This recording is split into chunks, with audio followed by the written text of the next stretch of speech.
How's it going, second grade? I'm gonna go over how to make a warp for those who weren't here, or if you just need a refresher.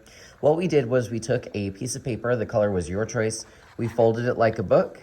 We made sure that the fold was on the left, the flap is on the right. Then what we did was we took a ruler, we put it all the way on the right side, line, and then you guys shouted at me as I drew lines across the paper all the way to that line that we just drew and never goes any farther. You guys can help each other out if you need help doing this again. Then we took scissors, we cut until the ends stop.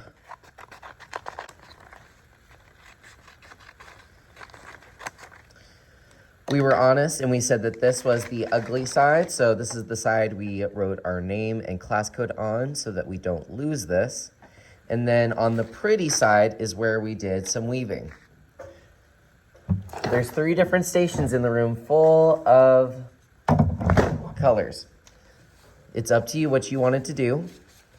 First, you decided whether you wanted to go over or under. I'm gonna go under. So that means next I go over, under, over, under, over, under, done. And then it never matched up all the way, but that's okay. And then you pushed it in and you moved on to the next one. But since I went under, now I have to go over. And you'll repeat the pattern, but you'll do opposite so that you get that checkerboard pattern. It doesn't matter what color pattern you do. I decided to do rainbow, but you can do whatever you want. This is going to be our placemat for a plate and a food of your choice.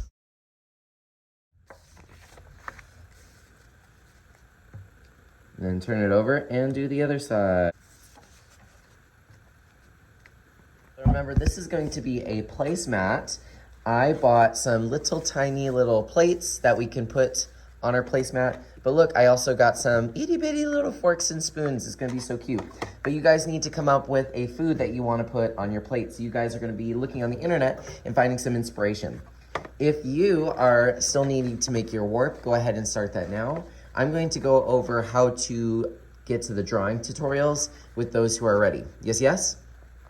All right, if you're still working on this and you're gonna work on it today, maybe just put it out of the way. You're going to need your Chromebook. Go ahead and open it and go to Google Classroom. On the second grade art studio, if you go under classwork, you're going to see week 31 under assignment. Go ahead and click week 31, open the 1, 2, 3, and give me a thumbs up so I know that you got this piece of paper. You're gonna write your name, you're gonna write your teacher. No, it's not Bofield. You're gonna write Steigers, Faust, Chavez, whoever your teacher is.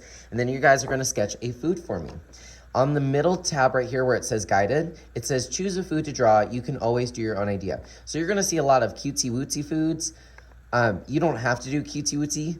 Even on the back of your paper, I even had some different food groups if you just kind of need something to copy off of when you're typing into Google or something. But I put in a link to the Art Kids Hub, or Art Hub for Kids, and then all of their food videos that they've created. And so you can take some time, scroll through these and find one that you like. But let's say you already know what you want to create and you don't like any of these options. I can type in Art Kids Hub Food, a sandwich. So I could type that in, and obviously it's going to show me all of the sandwiches. They do have multiples of the same thing, and sometimes they repeat themselves. I think I'm gonna do the zombie sandwich. So you guys are going to take this paper, draw your food here, because next time we're gonna cut this out, put it on a plate, add some forks and knives and whatever you need, and then we will have our placemat and our food group all created.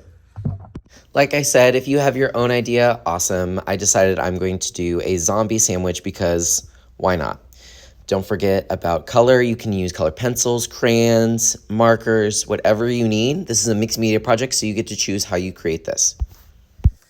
Your weaving goes on the drying rack. You're welcome to color on this if you want to, but I kind of like it just blank. We are going to cut out our foods next time, so don't worry about cutting it out today. Just make sure that your name and teacher is on it so I don't accidentally put it with the wrong class. Hope you enjoyed my zombie sandwich, and I hope you guys come up with your own crazy foods for next time. Have fun.